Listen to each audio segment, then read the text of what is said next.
I, Valmek, King of Goma, shall tell you the tale of the blackest period in my kingdom's history.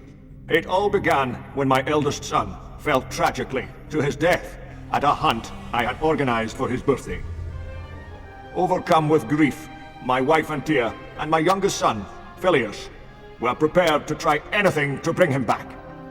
They secretly turned to the forces of evil, believing they could defy death, and blinded by my own grief, I did not discover their plan until it was almost too late. Horrified by their madness, I, to my profound despair, had to banish them from Goma.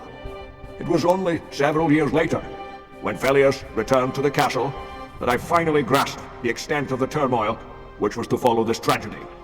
Phileas's presence stirred some painful memories, especially for Altus, my leading knight.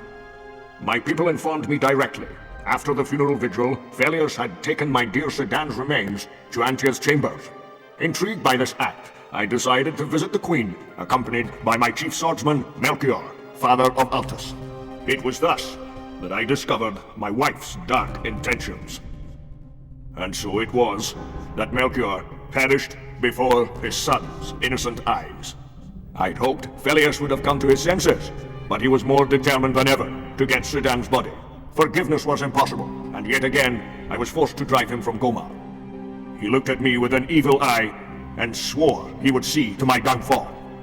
I sent my royal spy, Xiaomi, to follow his trail, and discover any designs on my future. Dear Orion, our kingdom's wizard, gave Xiaomi a magical pendant, through which all that took place was revealed. It was thus we followed Xiaomi's journey intently for many days, until, terror-stricken, we realized the might of Antia's power, and of her threat to Gomar. All were shocked by the speed at which this wrath was consuming our kingdom. I was among the first of Antia's victims. Our salvation lay in the hands of Orion, who had saved Altus and Xiaomi. He explained they were to capture the souls of those under the spell in a magic file, and then, to reverse the curse, they were to return to where it had been delivered. So began the search for souls.